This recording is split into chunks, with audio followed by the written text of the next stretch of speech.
ਮੁਲਕ ਦਾ ਕਿਸਾਨ ਸੰਘਰਸ਼ ਆਪਣੇ ਸਿਖਰ ਤੇ ਚਰਮ ਤੇ ਹੈ। ਦਿੱਲੀ ਦੇ ਵਿੱਚ ਕਰੀਬ ਹੁਣ ਤੱਕ 4 ਸਟੇਟਾਂ ਦੇ 4 ਜਾਂ 5 ਸਟੇਟਾਂ ਦੇ ਕਿਸਾਨਾਂ ਨੇ ਚੰਗੀ ਤਰ੍ਹਾਂ ਡੇਰਾ ਲਾ ਲਿਆ। ਬਾਕੀ ਸਟੇਟਾਂ ਦੇ ਕਿਸਾਨ ਵੀ ਆ ਰਹੇ ਨੇ। ਬੇਸ਼ੱਕ ਪੰਜਾਬ ਨੇ ਇਸ ਕਿਸਾਨ ਸੰਘਰਸ਼ ਨੂੰ ਸ਼ੁਰੂ ਕਰਨ ਦੇ ਵਿੱਚ ਲੀਡ ਲਈ ਹੈ ਤੇ ਹੁਣ ਪੰਜਾਬ ਦਾ ਬਾਕੀ ਦਾ ਜਿਹੜਾ ਸਮਾਜ ਹੈ, ਇੱਥੋਂ ਪੰਜਾਬ ਐਜ਼ ਅ ਸੁਸਾਇਟੀ, ਉਹਦੇ 'ਚ ਕੋਈ ਬਲੌਕ ਨਹੀਂ ਹੈਗਾ, ਨਾ ਕੋਈ ਸਿੱਖ ਨੇ, ਨਾ ਹਿੰਦੂ, ਨਾ ਮੁਸਲਮਾਨ, ਨਾ ਈਸਾਈ। ਪੰਜਾਬ ਐਜ਼ ਅ ਸੁਸਾਇਟੀ ਸਮਾਜ ਦੇ ਤੌਰ ਤੇ ਇਹਨਾਂ ਦੀ ਸਪੋਰਟ ਦੇ ਲਈ, ਮਦਦ ਦੇ ਲਈ ਖੜਾ ਹੋ ਰਿਹਾ ਹੈ। ਅੱਜ ਵੀ ਤੁਸੀਂ ਦੇਖ ਰਹੇ ਹੋ ਮੋਹਾਲੀ ਦਾ 7 ਫੇਸ ਹੈ ਇਹ। ਇੱਥੇ ਪੰਜਾਬ ਦੇ तमाम ਕਲਾਕਾਰ, ਸਾਹਿਤਕਾਰ, ਬੁੱਧੀਜੀਵੀ ਇਕੱਠੇ ਹੋਏ ਨੇ। ਕੈਂਡਲ ਮਾਰਚ ਕੱਢਿਆ ਗਿਆ ਹੈ ਕਿਸਾਨਾਂ ਦੀ ਸਪੋਰਟ ਦੇ ਵਿੱਚ। ਸਾਡੇ ਨਾਲ ਪੰਜਾਬੀ ਦੇ ਬੜੇ ਮਸ਼ਹੂਰ ਡਾਇਰੈਕਟਰ, ਨਾਬਰ 84 ਵਰਗੀਆਂ ਫਿਲਮਾਂ ਦੇਣ ਵਾਲੇ ਰਾਜੀਵ ਸ਼ਰਮਾ ਮੌਜੂਦ ਨੇ। ਉਹਨਾਂ ਦੇ ਨਾਲ ਗੱਲਬਾਤ ਕਰਾਂਗੇ। ਰਾਜੀਵ, ਸਵਾਗਤ ਹੈ ਜੀ ਤੁਹਾਡਾ। ਬਹੁਤ ਬਹੁਤ ਧੰਨਵਾਦ ਜੀ, ਸਾਡੀ ਗੱਲ ਦਰਸ਼ਕਾਂ ਦੇ ਨਾਲ ਸਾਂਝੀ ਕਰਨ ਦੇ ਲਈ, ਸਾਨੂੰ ਟਾਈਮ ਦੇਣ ਦੇ ਲਈ। ਤੁਸੀਂ ਕਿਵੇਂ ਦੇਖ ਰਹੇ ਹੋ ਇੱਕ ਕਲਾਕਾਰ ਦੇ ਤੌਰ ਤੇ? ਤੁਸੀਂ ਕਿਉਂਕਿ ਕਲਾਕਾਰ ਜਿਹੜਾ ਫਿਲਮਾਂ ਬਣਾਉਂਦਾ ਹੈ ਉਹ ਸਮਾਜ ਨੂੰ ਬਹੁਤ ਮਾਈਨਿਊਟਲੀ ਦੇਖਦਾ ਹੈ ਨਾ, ਚੀਜ਼ਾਂ ਛੋਟੀਆਂ ਛੋਟੀਆਂ ਤੰਦਾਂ ਨੂੰ। ਤੁਸੀਂ ਇਸ ਅੰਦੋਲਨ ਦੀਆਂ ਕਿਹੜੀਆਂ ਤੰਦਾਂ ਦੇਖ ਰਹੇ ਹੋ? ਕਿਵੇਂ ਦੇਖ ਰਹੇ ਹੋ ਸਮਾਜ ਕਿਵੇਂ ਇਕੱਠਾ ਹੋ ਰਿਹਾ ਹੈ, ਇਕਜੁੱਟ ਹੋ ਰਿਹਾ ਹੈ? ਪੰਜਾਬ ਲੀਡ ਕਿਉਂ ਕਰ ਰਿਹਾ? ਬਹੁਤ ਸਾਰੇ ਸਵਾਲ ਨੇ। ਕਿਵੇਂ ਦੇਖ ਰਹੇ ਹੋ ਤੁਸੀਂ? ਕਿਵੇਂ ਪੜ੍ਹ ਰਹੇ ਹੋ? ਮੈਂ ਦਿੱਲੀ ਵੀ ਗਿਆ ਸੀ, ਕੁੰਡਲੀ, ਉੱਥੇ ਇੱਕ ਦਿਨ ਰਿਹਾ, ਕੱਲ੍ਹ ਨੂੰ ਫਿਰ ਜਾਊਂਗਾ ਦੁਬਾਰਾ। ਚੜ੍ਹਦੀ ਕਲਾ ਇੱਕ ਸ਼ਬਦ ਮੇਰੇ ਜ਼ਿਹਨ 'ਚ ਆਉਂਦਾ ਜਦੋਂ ਵੀ ਮੈਂ ਇਸ ਐਜੀਟੇਸ਼ਨ ਨੂੰ ਦੇਖਦਾ, ਜਿਹੜਾ ਪੰਜਾਬ ਦੇ ਲਈ ਬਹੁਤ ਜ਼ਰੂਰੀ ਸੀਗਾ। ਅਸੀਂ ਪੰਜਾਬ ਦੇ ਜਿਹੜੇ ਸਾਡੇ ਇਸ਼ੂਜ਼ ਆ ਉਹਨਾਂ ਨਾਲ ਜੁੜੀਆਂ ਫਿਲਮਾਂ ਹੀ ਬਣਾਉਂਦੇ ਹਾਂ ਅਤੇ ਉਹਨਾਂ ਨੂੰ ਲੋਕਾਂ 'ਚ ਲੈ ਕੇ ਜਾਂਦੇ ਹਾਂ, ਪਿੰਡਾਂ 'ਚ ਲੈ ਕੇ ਜਾਂਦੇ ਹਾਂ, ਇੱਕ ਨਵਾਂ ਅਲਟਰਨੇਟਿਵ ਡਿਸਟਰੀਬਿਊਸ਼ਨ ਖੜ੍ਹਾ ਕਰਨ ਦੀ ਕੋਸ਼ਿਸ਼ ਕਰ ਰਹੇ ਹਾਂ। ਅਤੇ ਅਸੀਂ ਇੱਕ ਫਿਲਮ ਸੀਰੀ ਬਣਾਈ ਹੈ ਜਿਹੜੀ ਅਸੀਂ ਪਿੰਡ ਪਿੰਡ ਦਿਖਾ ਰਹੇ ਹਾਂ, ਬੜੇ ਪਿੰਡਾਂ 'ਚ ਲੈ ਕੇ ਜਾ ਰਹੇ ਹਾਂ। ਅਤੇ ਸੀਰੀ ਫਿਲਮ ਦੇ ਵਿੱਚ ਅਸੀਂ ਕੋਸ਼ਿਸ਼ ਇਹ ਕੀਤੀ ਸੀ ਕਿ ਪੰਜਾਬ ਦਾ ਜੋ ਖੇਤੀਬਾੜੀ ਦਾ ਇੱਕ ਦੁਖਾਂਤ ਹੈ, ਜਿਹੜਾ ਗ੍ਰੀਨ ਰੈਵੋਲਿਊਸ਼ਨ ਤੋਂ ਬਾਅਦ ਹੀ ਸ਼ੁਰੂ ਹੋ ਗਿਆ ਸੀਗਾ, ਉਹਦੇ ਵਿੱਚ ਕਿਸਾਨਾਂ ਤੋਂ ਇਲਾਵਾ ਜਿਹੜੀਆਂ ਹੋਰ ਧਿਰਾਂ ਨੇ ਉਹਨਾਂ ਦੇ ਯੋਗਦਾਨ ਨੂੰ ਵੀ ਡਿਸਕਸ ਕੀਤਾ ਜਾਵੇ। ਜਿੱਦਾਂ ਛੋਟੇ ਕਿਸਾਨਾਂ ਦੀ ਤਰਾਸਦੀ ਤਾਂ ਹੈਗੀ ਹੋਈ ਹੈ ਖੇਤੀਬਾੜੀ ਨਾਲ ਜੁੜੀ ਹੋਈ, ਬਟ ਜਿਹੜੇ ਖੇਤ ਮਜ਼ਦੂਰ ਨੇ, ਜਿਹੜੇ ਕਿਸੇ ਵੇਲੇ ਜਿਨ੍ਹਾਂ ਨੂੰ ਆਪਾਂ ਸੀਰੀ ਕਹਿੰਦੇ ਸੀ, ਜਾਂ ਜਿਹੜੀਆਂ ਸਾਡੀਆਂ ਔਰਤਾਂ ਨੇ, ਉਹ ਭਾਵੇਂ ਕਿਸਾਨ ਔਰਤਾਂ ਹੋਣ, ਭਾਵੇਂ ਸਾਡੀਆਂ ਖੇਤ ਮਜ਼ਦੂਰ ਔਰਤਾਂ ਹੋਣ, ਉਹਨਾਂ ਦਾ ਜਿਹੜਾ ਯੋਗਦਾਨ ਆ ਜਾਂ ਜਿਹੜਾ ਉਹ ਇਸ ਦੁਖਾਂਤ ਨੂੰ ਭੁਗਤ ਰਹੀਆਂ ਨੇ, ਉਹਦੇ ਬਾਰੇ ਗੱਲ ਨਹੀਂ ਸੀ ਹੁੰਦੀ। ਤਾਂ ਅਸੀਂ ਉਹ ਆਪਣੀ ਇਸ ਫਿਲਮ 'ਚ ਦਿਖਾਉਣ ਦੀ ਕੋਸ਼ਿਸ਼ ਕੀਤੀ ਅਤੇ ਨਾਲ ਦੀ ਨਾਲ ਇਸ ਫਿਲਮ ਦੇ ਵਿੱਚ ਇਹ ਕ੍ਰਾਈਸਿਸ ਤੱਕ, ਅੱਜ ਦੀ ਸਥਿਤੀ ਤੱਕ ਅਸੀਂ ਪਹੁੰਚੇ ਕਿਵੇਂ ਆ ਅਤੇ ਇਹਦੇ ਲਈ ਕੌਣ ਕੌਣ ਜ਼ਿੰਮੇਵਾਰ ਹੈ, ਇਹ ਵੀ ਲੋਕਾਂ ਨੂੰ ਦਿਖਾਉਣ ਦੀ ਕੋਸ਼ਿਸ਼ ਕੀਤੀ। ਸੋ ਸਾਨੂੰ ਤਾਂ ਅਥਾਹ ਖੁਸ਼ੀ ਹੋ ਰਹੀ ਹੈ ਕਿ ਅਸੀਂ ਜਿਹੜੀ ਗੱਲ ਆਪਣੀ ਕਲਾ ਦੇ ਜ਼ਰੀਏ, ਆਪਣੀ ਫਿਲਮ ਦੇ ਜ਼ਰੀਏ ਲੋਕਾਂ ਦੇ ਨਾਲ ਸਾਂਝੀ ਕਰਨਾ ਚਾਹੁੰਦੇ ਸੀ, ਉਹ ਲੋਕਾਂ ਤੱਕ ਪਹੁੰਚੀ ਹੈ ਅਤੇ ਸਾਡੀ ਫਿਲਮ ਦਾ ਕੋਈ ਛੋਟਾ ਮੋਟਾ ਯੋਗਦਾਨ ਉਹਦੇ 'ਚ ਹੈਗਾ। ਸੋ ਬਹੁਤ ਅੱਛਾ ਲੱਗ ਰਿਹਾ ਕਿ ਜਿਹੜੀ ਗੱਲ ਅਸੀਂ ਲੋਕਾਂ ਨਾਲ ਕਰਨਾ ਚਾਹੁੰਦੇ ਸੀ। ਜਿੱਦਾਂ ਇੱਕ ਖਾਸ ਤੌਰ 'ਤੇ ਮੈਨੂੰ ਜਿਹੜੀ ਗੱਲ ਦੀ ਖੁਸ਼ੀ ਹੈ ਕਿ ਇਹ ਜਿਹੜਾ ਅੰਦੋਲਨ ਹੈ, ਇਹ ਮੈਨੂੰ ਲੱਗਦਾ 47 ਤੋਂ ਬਾਅਦ ਪਹਿਲਾ ਐਡਾ ਵੱਡਾ ਅੰਦੋਲਨ ਆ ਜਿਹਦੇ 'ਚ ਕੋਈ ਇੱਕ ਖਾਸ ਕਿਸਮ ਦੀ ਆਈਡੀਓਲੋਜੀ ਨਹੀਂ ਗੀ, ਕੋਈ ਖਾਸ ਇੱਕ ਕਿਸਮ ਦਾ, ਇੱਕ ਤਰ੍ਹਾਂ ਦਾ ਰਿਲੀਜਨ ਨਹੀਂ ਗਾ, ਕੋਈ ਖਾਸ ਇੱਕ ਕਿਸਮ ਦੀ ਕਾਸਟ ਨਹੀਂ ਗੀ। ਜਿੱਦਾਂ ਤੁਸੀਂ ਹੁਣੇ ਆਪਣੀ ਇੰਟਰੋ ਦੇ ਵਿੱਚ ਦੱਸਿਆ ਕਿ ਇਹਦੇ 'ਚ ਪੂਰਾ ਪੰਜਾਬ ਸ਼ਾਮਲ ਹੈ, ਕਿਉਂਕਿ ਸਾਰਿਆਂ ਨੂੰ ਇਹ ਲੱਗਦਾ ਕਿ ਖੇਤੀਬਾੜੀ 'ਤੇ ਪਹਿਲਾਂ ਹੀ ਕ੍ਰਾਈਸਿਸ ਸੀਗਾ, ਇਹਨੂੰ ਹੋਰ ਆਪਾਂ ਜਦੋਂ ਗਰਤ 'ਚ ਪਾ ਦਾਂਗੇ ਤਾਂ ਪੰਜਾਬ ਬਚੂਗਾ ਕਿਵੇਂ? ਕਿਉਂਕਿ ਅਸੀਂ ਖੇਤੀਬਾੜੀ ਦੇ ਨਾਲ ਭਾਵੇਂ ਸਿੱਧੇ ਰੂਪ 'ਚ ਜੁੜੇ ਹੋਈਏ, ਭਾਵੇਂ ਅਸਿੱਧੇ ਰੂਪ 'ਚ, ਉਹ ਸਾਡੇ ਸਾਰਿਆਂ ਲਈ ਮਹੱਤਵਪੂਰਨ ਹੈ, ਭਾਵੇਂ ਅਸੀਂ ਖੇਤੀ ਕਰਦੇ ਹਾਂ ਭਾਵੇਂ ਨਹੀਂ ਕਰਦੇ। ਔਰ ਇਹ ਜਿਹੜੇ ਬਿੱਲ ਆਏ ਨੇ, ਇਹਨਾਂ ਦੇ ਨਾਲ ਤਾਂ ਜਿਹੜੇ ਸਾਡੇ ਦੂਜੇ ਵਰਗ ਵੀ ਨੇ ਖੇਤੀਬਾੜੀ ਤੋਂ ਇਲਾਵਾ, ਜਿਹੜੇ ਸਾਡੇ ਕੰਜ਼ਿਊਮਰ ਨੇ, ਜਿਹੜੇ ਅਸੀਂ ਭਾਵੇਂ ਹੋਰ ਕੰਮ ਕਰਦੇ ਹਾਂ ਪਰ ਅਨਾਜ ਖਾਂਦੇ ਹਾਂ, ਉਹਨਾਂ ਦਾ ਵੀ ਬਹੁਤ ਮਾੜਾ ਹਾਲ ਹੋਣ ਵਾਲਾ। ਕਿਉਂਕਿ ਜਦੋਂ ਅਸੀਂ ਫਸਲਾਂ ਦੇ ਮੈਕਸੀਮਮ ਜਿਹੜੇ ਮਿਨੀਮਮ ਸਪੋਰਟ ਪ੍ਰਾਈਸ ਘਟਾ ਰਹੇ ਹਾਂ, ਤਾਂ ਉਹ ਪ੍ਰੋਡਕਟ ਕੱਲ੍ਹ ਨੂੰ ਵਿਕਣੀ ਕਿੰਨੇ ਦੀ ਆ ਉਹਦਾ ਵੀ ਆਪਾਂ ਹਟਾਤਾ, ਤਾਂ ਕੱਲ੍ਹ ਨੂੰ ਜਿਹੜੀ ਦਾਲ ਆ ਉਹ 200, 300, 400, 500 ਰੁਪਏ ਤੱਕ ਦੀ ਵੀ ਹੋਊਗੀ। ਕਿਉਂਕਿ ਤੁਸੀਂ ਕਿਸਾਨੀ ਤੇ ਕਿਰਤੀ ਕਾਮਿਆਂ ਦੀਆਂ ਮਜਬੂਰੀਆਂ ਤੇ ਫਿਲਮਾਂ ਬਣਾਈਆਂ, ਡਾਕੂਮੈਂਟਰੀਜ਼ 'ਤੇ ਕੰਮ ਕੀਤਾ ਹੈ, ਤੁਸੀਂ ਇਸ ਚੀਜ਼ ਨੂੰ ਪੜ੍ਹਿਆ, ਸਟੱਡੀ ਐਕਸਟੈਂਸਿਵਲੀ ਕੀਤਾ ਹੋਣਾ। ਤੁਸੀਂ ਕੀ ਸਮਝਦੇ ਹੋ? ਬਹੁਤ ਸਾਰੇ ਲੋਕ ਇਹ ਕਹਿੰਦੇ ਕਿ ਗ੍ਰੀਨ ਰੈਵੋਲਿਊਸ਼ਨ ਹੀ ਪਹਿਲਾਂ ਤਾਂ ਸਮੱਸਿਆ ਦੀ ਜੜ ਹੈ। ਨਾਰਮਨ ਬੋਰਲੌਗ ਗ੍ਰੀਨ ਰੈਵੋਲਿਊਸ਼ਨ ਦਾ ਜਨਮਦਾਤਾ, ਜਿਹੜਾ ਡਿਊ ਪੁਆਇੰਟ ਕੰਪਨੀ ਦਾ ਮੁਲਾਜ਼ਮ ਸੀ, ਉਹ ਲੈ ਕੇ ਆਉਂਦਾ ਹੈ। ਉਹ ਇੱਕ ਪ੍ਰਾਈਵੇਟ ਫਰਮ ਦਾ ਮੁਲਾਜ਼ਮ, ਉਹ ਜਦੋਂ ਇਸ ਚੀਜ਼ ਨੂੰ ਪੈਟਰਨਾਈਜ਼ ਕਰਦਾ ਹੈ, ਅੱਗੇ ਵਧਾਉਂਦਾ ਹੈ, ਤਾਂ ਇਹਦਾ ਸਿੱਧਾ ਮਤਲਬ ਹੀ ਇਹ ਕਿ ਗ੍ਰੀਨ ਰੈਵੋਲੂਸ਼ਨ ਖੜੀ ਹੀ ਜਿਹੜੀ ਖੇਤੀਬਾੜੀ ਹੈ ਉਹਨੂੰ ਕਾਰਪੋਰੇਟ ਲੁੱਕ ਦੇਣ ਦੇ ਲਈ, ਉਹਨੂੰ ਮਟੀਰੀਅਲਾਈਜ਼ ਕਰਨ ਦੇ ਲਈ ਦਿੱਤੀ ਗਈ ਸੀ। ਤੁਸੀਂ ਕੀ ਸਮਝਦੇ? ਉਹ ਬਿਲਕੁਲ ਮੈਂ ਇਸ ਗੱਲ ਨਾਲ ਸਹਿਮਤ ਹਾਂ। ਅਸੀਂ ਫਿਲਮ 'ਚ ਵੀ ਇਹੀ ਗੱਲ ਕਹਿਣ ਦੀ ਕੋਸ਼ਿਸ਼ ਕੀਤੀ ਹੈ ਕਿ ਸਾਨੂੰ ਗ੍ਰੀਨ ਰੈਵੋਲੂਸ਼ਨ ਦੀ ਜ਼ਰੂਰਤ ਨਹੀਂ ਸੀਗੀ। ਦੇਖੋ ਹਰੇਕ ਖਿੱਤਾ ਜਿਹੜਾ ਹੈਗਾ ਉਹਦੀਆਂ ਕੁਛ ਆਪਣੀਆਂ ਵਿਸ਼ੇਸ਼ਤਾਵਾਂ ਹੁੰਦੀਆਂ ਨੇ। ਜਿਹੜਾ ਸਾਡਾ ਇਹ ਖਿੱਤਾ ਇਹ ਬੇਸਿਕਲੀ ਬਾਜਰਾ ਤੇ ਛੋਲੇ, ਇਹ ਦੋ ਜਿਹੜੀਆਂ ਇਹ ਫਸਲਾਂ ਨੇ ਇਹ ਸਾਡੀਆਂ ਕੁਦਰਤੀ ਫਸਲਾਂ ਨੇ। ਜੇ ਅਸੀਂ ਧਰਤੀ 'ਤੇ ਕੁਛ ਨਾ ਵੀ ਪਾਈਏ ਤਾਂ ਇਹ ਉਗਦੀਆਂ ਨੇ, ਔਰ ਹਜ਼ਾਰਾਂ ਸਾਲਾਂ ਤੋਂ ਛੋਲੇ ਸਾਡੇ ਉਗਦੇ ਸੀਗੇ। ਤਾਂ ਹੋਣਾ ਤਾਂ ਇਹ ਚਾਹੀਦਾ ਸੀ ਵੀ ਅਸੀਂ ਉਹਨਾਂ ਨੂੰ ਕਿੱਦਾਂ ਮਾਰਕੀਟ ਕਰ ਸਕੀਏ, ਕਿੱਦਾਂ ਬਾਹਰਲੇ ਦੇਸ਼ਾਂ 'ਚ ਵੇਚ ਸਕੀਏ, ਹੈ ਨਾ, ਜਿੱਦਾਂ ਪੈਕੇਜਿੰਗ ਕਰੀਏ ਜਾਂ ਹੋਰ ਕਿਸ ਕਿਸਮ। ਬਾਜਰੇ ਨੂੰ ਬਾਜਰਾ ਦੇਖੋ ਘੁੰਮ ਫਿਰ ਕੇ ਦੁਬਾਰਾ ਇੱਕ ਚੰਗੇ ਅਨਾਜ ਦੇ ਤੌਰ 'ਤੇ ਫੇਰ ਆ ਗਿਆ। ਸਾਡੇ ਕੋਲ ਤਾਂ ਪਹਿਲਾਂ ਹੀ ਸੀਗਾ। ਸੋ ਸਾਨੂੰ ਲੋੜ ਨਹੀਂ ਸੀਗੀ। ਸਾਨੂੰ ਜਿਹੜੀਆਂ ਸਾਡੀਆਂ ਕੁਦਰਤੀ ਫਸਲਾਂ ਸੀਗੀਆਂ ਇਹ ਦੋ ਫਸਲਾਂ ਤੇ ਬਾਕੀ ਦੀਆਂ ਸਾਨੂੰ ਉਹਦੇ ਤੇ ਫੋਕਸ ਕਰਕੇ ਔਰ ਉਹਨਾਂ ਨੂੰ ਅੱਗੇ ਵਧਾਉਣਾ ਚਾਹੀਦਾ ਸੀ। ਜਿਹੜੀ ਆ ਕਣਕ ਆ ਜਾਂ ਜਿਹੜਾ ਇਹ ਝੋਨਾ ਇਹ ਤਾਂ ਸਾਡਾ ਕੁਦਰਤੀ ਸਾਡੀ ਫਸਲ ਤਾਂ ਹੈ ਨਹੀਂ, ਤੁਹਾਨੂੰ ਵੀ ਪਤਾ। ਤਾਂ ਗ੍ਰੀਨ ਰੈਵੋਲੂਸ਼ਨ 'ਚ ਉਹਨਾਂ ਨੇ ਅਮਰੀਕਨ ਕੰਪਨੀਆਂ ਨੇ ਆਪਣਾ ਸਾਜੋ ਸਮਾਨ ਵੇਚਣਾ ਸੀਗਾ ਤੇ ਸਾਡੇ ਜਿਹੜਾ ਦੇਸ਼ ਦਾ ਬਾਕੀ ਦਾ ਹਿੱਸਾ ਉਹਨਾਂ ਨੂੰ ਅਨਾਜ ਚਾਹੀਦਾ ਸੀ, ਤਾਂ ਉਹਨਾਂ ਨੇ ਇੱਕ ਤਰੀਕੇ ਦਾ ਸਾਨੂੰ ਵਰਤ ਲਿਆ। ਸਾਡਾ ਜਿਹੜੇ ਕੁਦਰਤੀ ਫਸਲਾਂ ਸੀ ਉਹ ਤੋਂ ਸਾਨੂੰ ਹਟਾ ਕੇ ਆਰਟੀਫਿਸ਼ਲ ਫਸਲਾਂ ਜਿਹੜੀਆਂ ਹੈਗੀਆਂ ਸਾਨੂੰ ਬੀਜਣ ਲਈ ਮਜਬੂਰ ਕੀਤਾ। ਸਾਡੀ ਇਕਨੋਮੀ ਜਿੱਦਾਂ ਟੈਂਪਰੇਰੀ ਥੋੜ੍ਹੀ ਜਿਹੀ ਠੀਕ ਹੋ ਗਈ ਕਿਸਾਨਾਂ ਦੀ, ਪਰ ਅਲਟੀਮੇਟਲੀ ਉਹ ਸਾਡਾ ਨੁਕਸਾਨ ਹੋਣਾ ਹੀ ਸੀਗਾ। ਸੋ ਜਿਹੜਾ ਗ੍ਰੀਨ ਰੈਵੋਲੂਸ਼ਨ ਆ ਉਹਨੇ ਸਾਡਾ ਬਹੁਤ ਜ਼ਿਆਦਾ ਨੁਕਸਾਨ ਕੀਤਾ ਤੇ ਸਾਡਾ ਜਿਹੜਾ ਦੁਖਾਂਤ ਆ ਮੈਨੂੰ ਲੱਗਦਾ ਗ੍ਰੀਨ ਰੈਵੋਲੂਸ਼ਨ ਤੋਂ ਹੀ ਸ਼ੁਰੂ ਹੋਇਆ। ਉਸ ਤੋਂ ਪਹਿਲਾਂ ਵੀ ਅਸੀਂ ਕੋਈ ਬਹੁਤ ਜ਼ਿਆਦਾ ਸੁਖਾਲੇ ਨਹੀਂ ਸੀਗੇ, ਪਰ ਬਹੁਤ ਜ਼ਿਆਦਾ ਦੁਖੀ ਵੀ ਨਹੀਂ ਸੀ। ਜੋ ਅਸੀਂ ਜਿੰਨਾ ਕੁ ਅਸੀਂ ਸੈਲਫ ਸਫੀਸ਼ੀਐਂਟ ਸੀਗੇ, ਜੋ ਉਗਾਉਂਦੇ ਸੀ ਸਾਡਾ ਲਾਈਫ ਸਟਾਈਲ ਉੱਦਾਂ ਦਾ ਸੀਗਾ।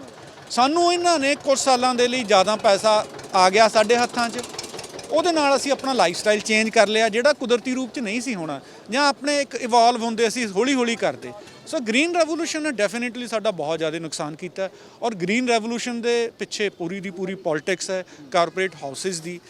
ਤੇ ਅੱਜ ਹਾਲਾਤ ਇਹ ਨੇ ਵੀ ਜਿਹੜੀ ਸਾਡੀ ਪੰਜਾਬ ਐਗਰੀਕਲਚਰ ਯੂਨੀਵਰਸਿਟੀ ਹੈ, ਜੇ ਤੁਸੀਂ ਉਹਦੇ ਬਾਰੇ ਚੰਗੀ ਤਰ੍ਹਾਂ ਘੋਖ ਕਰੋ, ਉਹਦੀ ਸਾਰੀ ਫੰਡਿੰਗ ਮੋਨਸੈਂਟੋ ਤੇ ਇਦਾਂ ਦੀਆਂ ਕੰਪਨੀਆਂ ਕਰਦੀਆਂ ਨੇ।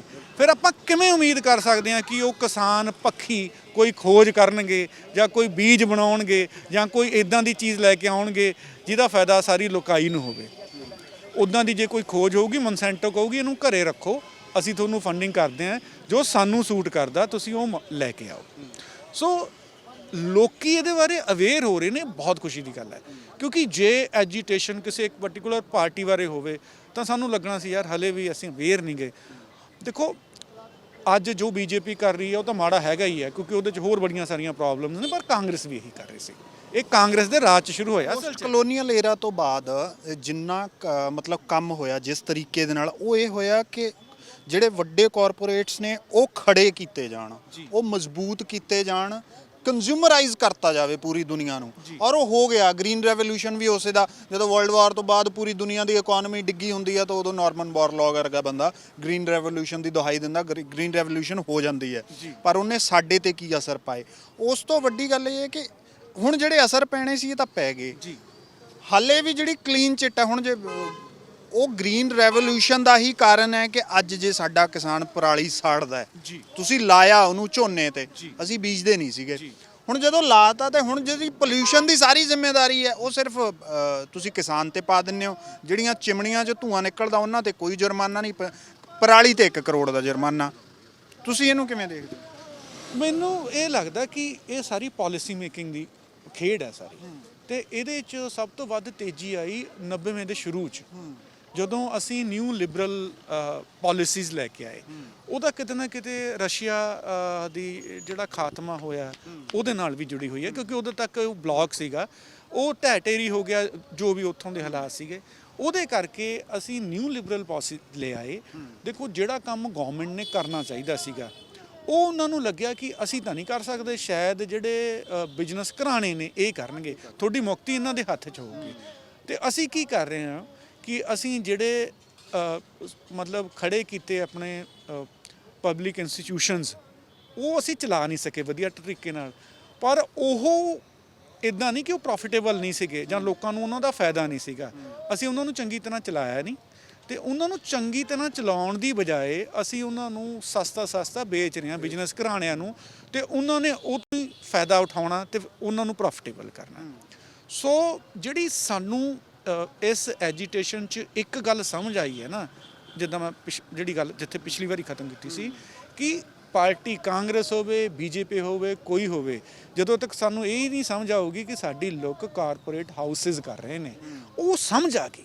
ਉਹ ਮਤਲਬ ਮੈਨੂੰ ਇੰਨੀ ਕੁ ਖੁਸ਼ੀ ਹੈ ਵੀ ਆ ਗਈ, ਅਵੇਅਰ ਹੋ ਗਏ ਆ ਲੋਕ ਜੀ, ਲੋਕ ਅਵੇਅਰ ਆ। ਲੋਕੀ ਮਤਲਬ ਜੇ ਤੁਸੀਂ ਐਟਲੀਸਟ ਜਿਹੜੇ ਧਰਨੇ 'ਚ ਕਿਸੇ ਨਾਲ ਵੀ ਗੱਲ ਕਰੋਗੇ, ਉਹਨਾਂ ਨੂੰ ਪਤਾ ਹੈ ਕਿ ਸਾਡੀ ਲੁੱਟ ਸੁੱਟ ਹੁਣ ਪਾਰਟੀਕੂਲਰਲੀ ਅੰਬਾਨੀ ਤੇ ਅਡਾਨੀ ਕਰ ਰਹੇ ਨੇ, ਕਿਉਂਕਿ ਇਹ ਜਿਹੜੀ ਪ੍ਰੈਜ਼ੈਂਟ ਗਵਰਨਮੈਂਟ ਹੈ ਉਹਨਾਂ ਨੂੰ ਸਪੋਰਟ ਕਰਦੀ ਹੈ। ਕਾਂਗਰਸ ਹੋ ਸਕਦੀ ਕਿਸੇ ਹੋਰ ਘਰਾਣੇ ਨੂੰ ਕਰਦੀ ਹੈ। ਪਿੱਛੇ ਜੋ ਓਬਾਮਾ ਨੇ ਇੱਕ ਕਿਤਾਬ ਲਿਖੀ ਹੈ, ਤੁਸੀਂ ਉਹਦੀ ਚਰਚਾ ਵੀ ਸੁਣੀ ਹੋਣੀ ਹੈ, ਜਿਹਦੇ 'ਚੋਂ ਜ਼ਿਕਰ ਕਰਦੇ ਹੈ ਭਾਰਤ ਦੇ ਕਾਰਪੋਰੇਟਸ ਦਾ। ਉਹ ਕਹਿੰਦੇ ਮੁਗਲ ਬਾਦਸ਼ਾਹਾਂ ਵਰਗੇ ਹੈ ਇਹਨਾਂ ਦੇ ਲਾਈਫ ਸਟਾਈਲ ਐਡੇ ਮਹਿੰਗੇ ਹੈ ਔਰ ਦੁਨੀਆ ਭੁੱਖੀ ਮਰ ਰਹੀ ਹੈ ਭਾਰਤ ਦੀ। ਇਹ ਬਰਾਕ ਓਬਾਮਾ ਲਿਖਦੇ ਆ।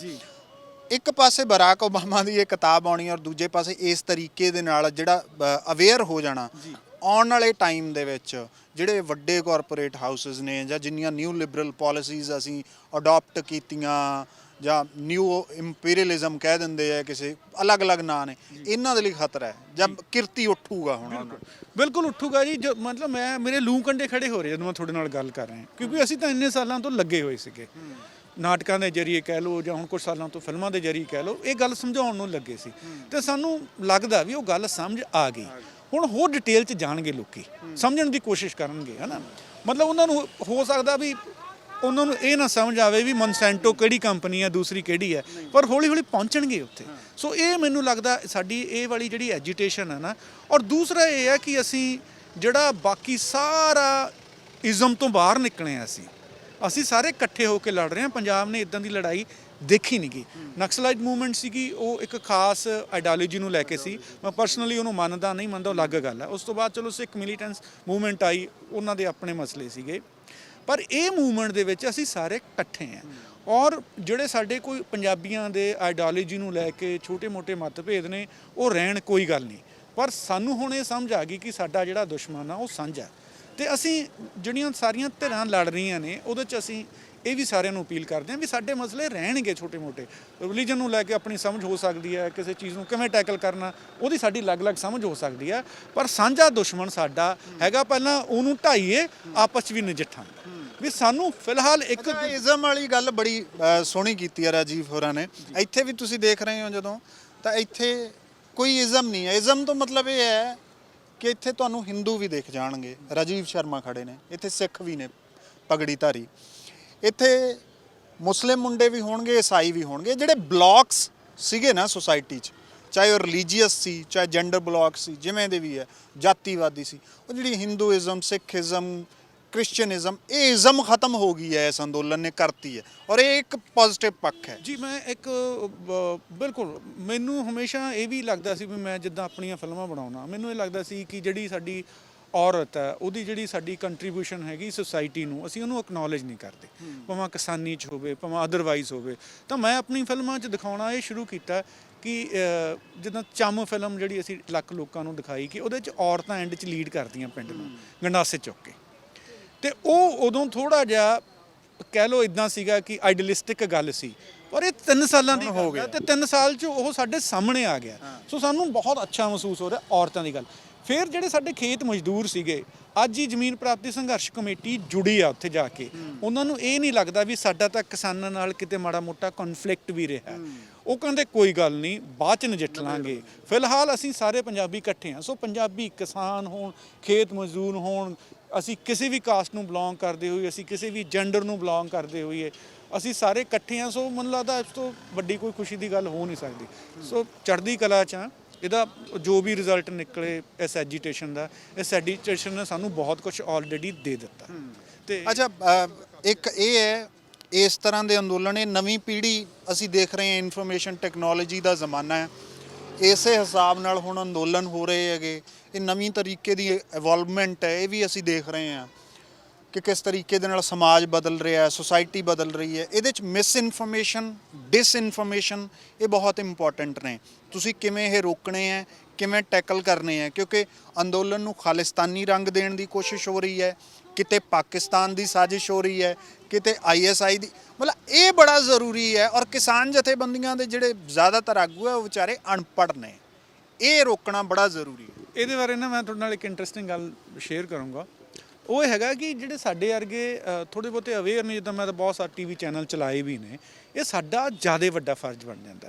ਜਿੱਦਾਂ ਮੈਂ ਉੱਥੇ ਗਿਆ, ਉੱਥੇ ਇੱਕ ਚਲੋ TV ਦਾ ਨਾਂ ਨਹੀਂ ਲੈਂਦਾ, ਇੱਕ ਜਰਨਲਿਸਟ ਸੀਗਾ, ਉਹ ਕਿਸਾਨਾਂ ਨੂੰ ਇੱਕ ਬਰੀਫਿੰਗ ਜਿਹੜੀ ਪਿੱਛੋਂ ਆਈ ਹੈ ਉਹਦੇ ਅਕੋਰਡਿੰਗ ਚੀਜ਼ਾਂ ਪੁੱਛ ਰਿਹਾ ਸੀ ਵੀ ਤੁਸੀਂ ਬਰਾੜੀ ਕਿਉਂ ਨਹੀਂ ਚਲੇ ਜਾਂਦੇ, ਤੁਸੀਂ ਇੱਥੇ ਕਿਉਂ ਆ, ਤੁਸੀਂ ਮਰਜ਼ੀ ਨਾਲ ਹੋ ਜਾਂ ਤੁਹਾਨੂੰ ਕਿਸੇ ਨੇ ਕਿਹਾ। ਮੈਨੂੰ ਪਤਾ ਸੀ ਉਹ ਕੀ ਕਹਾਉਣਾ ਚਾਹੁੰਦਾ, ਪਰ ਸਾਡੇ ਤਿੰਨੇ ਕਿਸਾਨਾਂ ਨੇ ਠੀਕ ਜਵਾਬ ਦਿੱਤਾ। ਮੈਂ ਖੜਿਆ ਰਿਹਾ ਪਿੱਛੇ। ਉਸ ਤੋਂ ਬਾਅਦ ਮੈਂ ਉਹਨੂੰ ਕਿਹਾ ਕਿ ਯਾਰ ਤੂੰ ਮਾੜਾ ਜਿਹਾ ਫਰੇਮ ਇੱਧਰ ਬਣਾ, ਇੱਧਰ ਕਿਸਾਨ ਸੀ, ਇੱਧਰ ਐਜੀਟੇਸ਼ਨ ਹੋ ਰਹੀ ਸੀ, ਇੱਧਰ ਗਰਾਊਂਡ ਜ਼ੀਰੋ ਸੀ, ਪਰਲੇ ਪਾਸੇ ਵਾਟਰ ਕੈਨਨ ਤੇ ਸਾਰਾ ਕੁਝ ਬੈਰੀਕੇਡ ਲੱਗਿਆ ਸੀ ਕੁੰਡਲੀ। 3-4 ਦਿਨ ਪਹਿਲਾਂ ਦੀ ਗੱਲ ਹੈ। ਮੈਂ ਕਿਹਾ ਇੱਧਰ ਜਰਾ ਆਪਣਾ ਕੈਮਰਾ ਘੁਮਾ, ਠੀਕ ਹੈ। ਮੈਂ ਕਿਹਾ ਇੱਕ ਪਾਸੇ ਤੁਸੀਂ ਕਹਿ ਰਹੇ ਹੋ ਕਿ ਬਰਾੜੀ ਜਾਓ, ਉੱਥੇ ਬੈਠ ਜਾਓ। ਮੈਂ ਕਿਹਾ ਤੁਸੀਂ ਬੈਰੀਕੇਡ ਤਾਂ ਹਟਾ ਹੀ ਨਹੀਂ ਗਏ। ਮੈਂ ਕਿਹਾ ਤੁਸੀਂ ਤਾਂ ਆਪਣੇ ਆਪ ਨੂੰ ਕੰਟਰਾਡਿਕਟ ਕਰੀ ਜਾਂਦਾ, ਕਿਉਂਕਿ ਤੂੰ ਇੱਧਰ ਲਾ ਲਿਆ ਕੈਮਰਾ, ਇੱਧਰਲਾ ਦਿਖਾ ਰਿਹਾ, ਇੱਧਰਲਾ ਤਾਂ ਦਿਖਾਈ ਨਹੀਂ ਰਿਹਾ। ਤੇ ਮੈਂ ਕਿਹਾ ਵੀ ਜੇ ਤੁਸੀਂ ਜੈਨੂਨਲੀ ਚਾਹੁੰਦੇ ਹੋ, ਤੁਸੀਂ ਇਹ ਰਾਸਤਾ ਖੋਲੋ ਔਰ ਲੋਕਾਂ ਨੂੰ ਕਹੋ ਕਿ ਆਹ ਰਾਸਤੇ ਖੁੱਲ੍ਹੇ ਨੇ। ਗੌਰਮੈਂਟ ਕਹਿੰਦੀ ਹੈ ਕਿ ਬਰਾੜੀ ਜਾਓ, ਤੁਸੀਂ ਉਹ ਤਾਂ ਚਾਹ ਹੀ ਨਹੀਂ ਰਹੇ, ਜਸਟ ਕਹਿ ਰਹੇ ਹੋ, ਤੁਹਾਡਾ ਇਨੀਸ਼ੀਏਟਿਵ ਕੋਈ ਹੈ ਨਹੀਂ। ਤੇ ਮੈਂ ਕਿਹਾ ਤੁਸੀਂ ਇੰਨੀ ਫੌਜ ਕਿਉਂ ਲਾਈ ਹੋਈ ਹੈ ਫਿਰ, ਆਹ ਪੈਰਾਮਿਲਟਰੀ ਫੋਰਸਿਸ ਔਰ ਫੋਰਸ? ਕਹਿੰਦਾ ਨਹੀਂ, ਉਹ ਤਾਂ ਲਾਅ ਐਂਡ ਆਰਡਰ ਦੇ ਲਈ ਹੈ। ਮੈਂ ਕਿਹਾ ਲਾਅ ਐਂਡ ਆਰਡਰ ਦੇ ਲਈ ਤਾਂ ਖੜੇ ਰਹਿ ਸਕਦੇ, ਇਹਨੂੰ ਖੋਲ੍ਹੋ ਤਾਂ ਸਹੀ। ਉਹਦੇ ਕੋਲ ਕੋਈ ਜਵਾਬ ਨਹੀਂ ਆਉੜਿਆ ਤੇ ਉਹ ਚਲਾ ਗਿਆ। ਤੇ ਸਾਨੂੰ ਕਾਊਂਟਰ ਕਰਨਾ ਪੈਣਾ ਇਹਨਾਂ ਨੂੰ, ਅਗਰੈਸਿਵਲੀ, ਵਿਗਰਸਲੀ ਕਾਊਂਟਰ ਕਰਨਾ ਪੈਣਾ।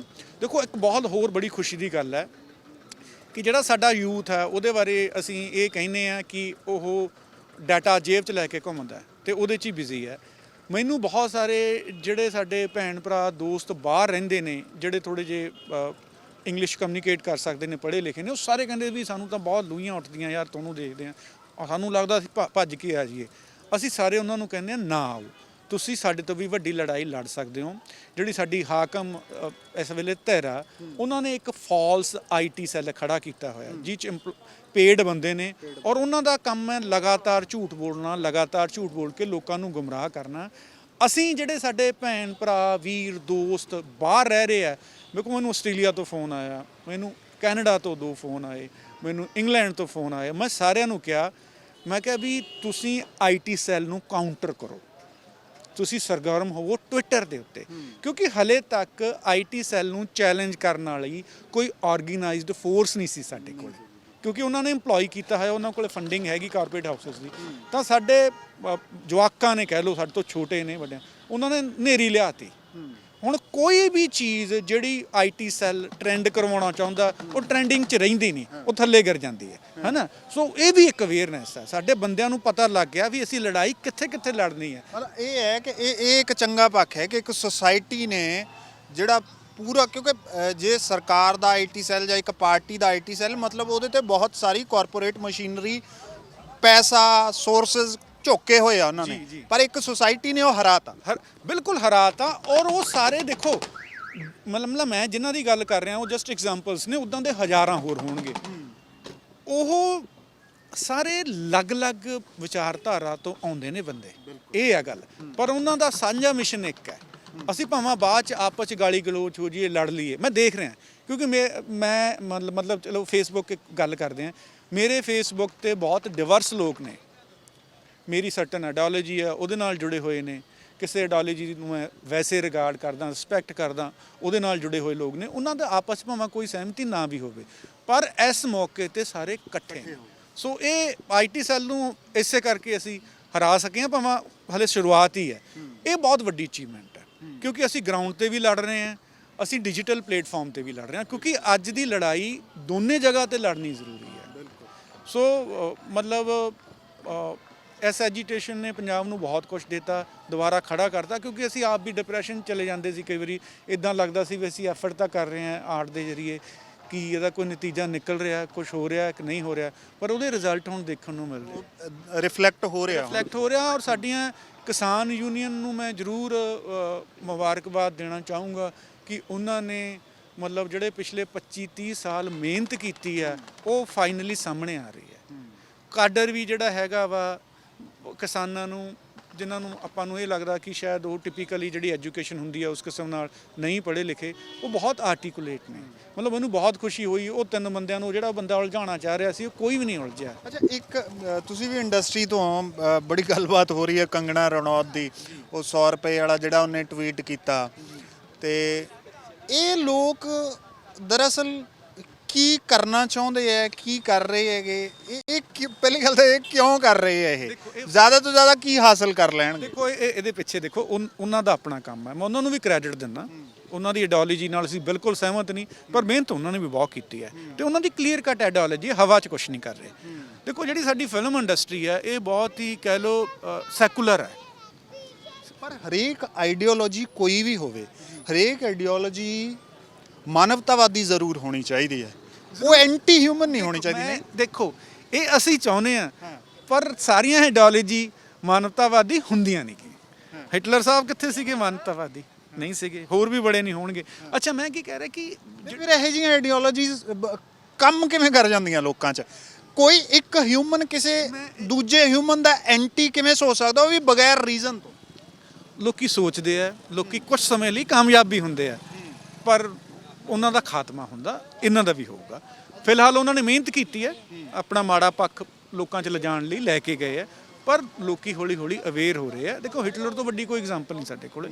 ਮੈਂ ਜਰਮਨੀ ਜਦੋਂ ਗਿਆ ਤੇ ਮੈਂ ਇੱਕ ਸ਼ਹਿਰ 'ਚ ਸੀਗਾ, ਤੇ ਮੈਂ ਤਾਂ ਮਤਲਬ ਚਲੋ ਆਪਾਂ ਕਈ ਵਾਰੀ ਕਿਸੇ ਦੂਜੇ ਦੇ ਕਲਚਰ ਬਾਰੇ ਅਵੇਅਰ ਨਹੀਂ ਹੁੰਦੇ, ਮੈਨੂੰ ਲੋਕਾਂ ਨੇ ਉੱਥੇ ਅਲਰਟ ਕੀਤਾ, ਕਹਿੰਦੇ ਤੁਸੀਂ ਹਿਟਲਰ ਦਾ ਨਾਂ ਨਹੀਂ ਲੈਣਾ। ਲੋਕ ਬਿਲਕੁਲ ਲਾਈਕ ਨਹੀਂ ਕਰਦੇ, ਤੇ ਕਿਸੇ ਵੇਲੇ ਮਤਲਬ ਸਾਰੇ ਉਹਨਾਂ ਦੇ ਨਾਲ ਲੱਗੇ ਹੋਏ ਸੀ। ਹਿਟਲਰ ਦੀ ਪੂਰੀ ਜਿਹੜਾ ਪ੍ਰੋਪੇਗੈਂਡਾ ਜਾਂ ਹਿਟਲਰ ਨੂੰ ਇੱਕ side by side, Hitler the strength ਇਹ ਸੀਗੀ ਕਿ ਹਿਟਲਰ ਨੇ ਇਕਨੋਮਿਕ ਰਿਫਾਰਮ ਬੜਾ ਕਰਤਾ ਸੀ ਜਰਮਨੀ 'ਚ। ਉਹ ਲੋਕਾਂ ਦੇ ਮਨ ਦੇ ਵਿੱਚ ਇਹ ਵੀ ਛਾਪ ਸੀਗੀ ਕਿ ਹਿਟਲਰ ਕਰਕੇ ਸੌਖੇ ਹੋ ਗਏ ਆ। ਇੱਥੇ ਉਹ ਵੀ ਨਹੀਂ। ਦੇਖੋ ਇੱਥੇ ਇਲੂਜ਼ਨ ਉਹੀ ਸੀਗਾ ਸ਼ੁਰੂ 'ਚ, ਜਿਹੜੀ ਪਹਿਲੀ ਟਰਮ ਸੀਗੀ ਬੀਜੇਪੀ ਦੀ, ਲੋਕਾਂ ਨੂੰ ਇਹੀ ਇਲੂਜ਼ਨ ਸੀਗਾ ਵੀ ਸ਼ਾਇਦ ਇਕਨੋਮਿਕਲੀ ਬੜਾ ਗੁੱਛਾ ਕਰ ਦੇਣਗੇ, 15 ਲੱਖ ਰੁਪਏ ਲਿਆਵਾਂਗੇ ਤੇ ਅਸੀਂ ਸੈਂਕੜੇ ਬੰਦੇ ਕਰਪਟ ਬਾਹਰ ਬੈਠੇ ਆ ਉਹਨਾਂ ਨੂੰ ਲਿਆਵਾਂਗੇ ਤੇ ਉਹ ਇਲੂਜ਼ਨ ਕਿਤੇ ਕੰਮ ਨਹੀਂ ਕੀਤਾ, ਸਾਰੀਆਂ ਪਾਲਿਸੀਜ਼ ਖਤਮ ਹੋ ਗਈਆਂ। ਮੈਂ ਫਿਲਮ ਇੰਡਸਟਰੀ ਬਾਰੇ ਜ਼ਰੂਰ ਆਪਣੀ ਗੱਲ ਕੰਪਲੀਟ ਕਰਨਾ ਚਾਹੂੰਗਾ।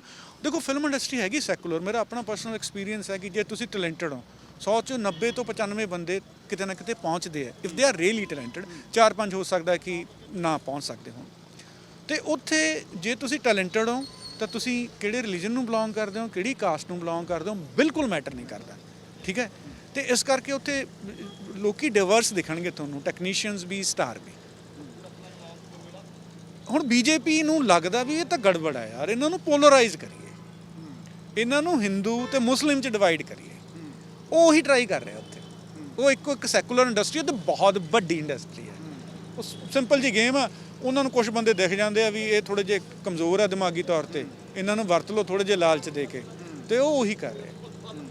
ਅੱਛਾ, ਇੱਕ ਸਨੀ ਦਿਓਲ ਤੇ ਬੜਾ ਗੁੱਸਾ ਕਰ ਰਹੇ ਆ ਲੋਕ ਵੀ ਐਮਪੀ ਪੰਜਾਬ ਦੇ ਨੇ, ਤੇ ਇੱਕ ਆਵਾਜ਼ ਤੱਕ ਨਹੀਂ ਉਹਨਾਂ ਦੇ ਮੂੰਹ ਤੋਂ ਨਿਕਲੀ ਕਿ ਪੰਜਾਬ ਦੇ ਕਿਸਾਨਾਂ ਦੇ ਹੱਕ 'ਚ ਹੀ ਕੋਈ ਸਟੇਟਮੈਂਟ ਹੀ ਦੇ ਦੇਣ, ਕੋਈ ਆਵਾਜ਼ ਹੀ ਮਾਰ ਦੇਣ, ਹੋਕਾ ਹੀ ਮਾਰ ਦੇਣ। ਉਹਨਾਂ ਤੋਂ ਬੜੇ ਉਹ ਨੇ ਲੋਕ। ਇਸ ਤਰ੍ਹਾਂ ਦੇ ਲੋਕ ਨੇ ਜਿਹੜੇ, ਉਹ ਕਿਵੇਂ ਆ ਕੇ ਜਿੱਤ ਜਾਂਦੇ ਆ, ਕਿਵੇਂ ਪਾਰਲੀਮੈਂਟ 'ਚ ਬਹਿ ਜਾਂਦੇ ਆ, ਔਰ ਫਿਰ ਇੰਨਾ ਕਿਉਂ ਨਹੀਂ ਹੌਸਲਾ ਪੈਂਦਾ ਕਿ ਇੱਕ ਆਵਾਜ਼ ਤਾਂ ਉਠਾ ਸਕੀਏ, ਕਿਸਾਨ ਦੇ ਹੱਕ 'ਚ ਤਾਂ ਬੋਲ ਸਕੀਏ। ਦੇਖੋ ਫਿਰ ਮੈਂ ਕਹਿੰਦਾ ਕਿ ਆਪਾਂ ਬਹੁਤ ਹੀ ਆਦਰਸ਼ਵਾਦੀ ਗੱਲ ਕਰ ਰਹੇ ਹਾਂ। ਇੱਦਾਂ ਦੇ ਲੋਕ ਹੁੰਦੇ ਆ ਤੇ ਸਾਨੂੰ ਇਹ ਐਕਸੈਪਟ ਕਰਨਾ ਚਾਹੀਦਾ ਕਿ ਹੁੰਦੇ ਆ ਲੋਕ ਇੱਦਾਂ ਦੇ, ਤੇ ਕੋਈ ਨਾ ਉਹਨਾਂ ਨੂੰ ਰਹਿਣ ਦਿਓ। ਸਾਡੇ ਕੋਲ ਹੋਰ ਬੜੇ ਸਾਰੇ ਲੋਕ ਨੇ ਗੱਲ ਕਰਨ ਵਾਲੇ, ਦੇਖੋ ਕਿੰਨੇ ਸੈਂਕੜੇ, ਹਜ਼ਾਰਾਂ, ਲੱਖਾਂ ਲੋਕ ਉੱਥੇ ਪਹੁੰਚੇ। ਜੇ ਉਹ ਨਹੀਂ ਬੋਲਦੇ ਕੋਈ ਨਹੀਂ, ਲੋਕਾਂ ਨੂੰ ਪਤਾ ਲੱਗ ਗਿਆ ਉਹਨਾਂ ਬਾਰੇ। ਬਹੁਤ ਸ਼ੁਕਰੀਆ ਰਾਜੀਵ। ਸੋ ਇਹ ਸਨ ਰਾਜੀਵ ਸ਼ਰਮਾ, ਜੋ ਕਈ ਫਿਲਮਾਂ, ਨਾਬਰ ਫਿਲਮ ਹੈ, 84 ਹੈ, ਸੀਰੀ ਫਿਲਮ ਹੈ, ਉਹ ਇਹਨਾਂ ਨੇ ਤਿਆਰ ਕੀਤੀਆਂ ਨੇ। ਔਰ 7 ਫੇਜ਼ ਦੇ ਵਿੱਚ ਅੱਜ ਇਹ ਕੈਂਡਲ ਮਾਰਚ ਹੋਇਆ। ਮੋਹਾਲੀ ਦੇ ਜਿੰਨੇ, ਮੋਹਾਲੀ ਚੰਡੀਗੜ੍ਹ ਦੇ ਜਿੰਨੇ ਸਾਹਿਤਕਾਰ ਨੇ, ਡਾਇਰੈਕਟਰ ਨੇ, ਐਕਟਰ ਨੇ, ਉਹ ਕਿਸਾਨਾਂ ਦੇ ਨਾਲ ਏਕਤਾ ਦਿਖਾਉਂਦੇ ਹੋਏ, ਉਹਨਾਂ ਦੇ ਨਾਲ ਸਪੋਰਟ ਦਿਖਾਉਂਦੇ ਹੋਏ ਹਰ ਰੋਜ਼ ਇਸੇ ਤਰ੍ਹਾਂ ਕੈਂਡਲ ਮਾਰਚ ਕੱਢਦੇ ਨੇ ਤੇ ਇੱਥੇ ਆਲੇ ਦੁਆਲੇ ਦੇ ਲੋਕਾਂ ਨੂੰ ਜਾਗਰੂਕ ਕਰ ਰਹੇ ਨੇ ਕਿਸਾਨਾਂ ਦੇ ਹੱਕਾਂ ਪ੍ਰਤੀ। ਕੈਮਰਾਮੈਨ ਸੂਰਜ ਰਾਜਪੂਤ ਦੇ ਨਾਲ ਗੁਰਪ੍ਰੀਤ ਸਿੰਘ, ਜਗਬਾਣੀ, ਚੰਡੀਗੜ੍ਹ।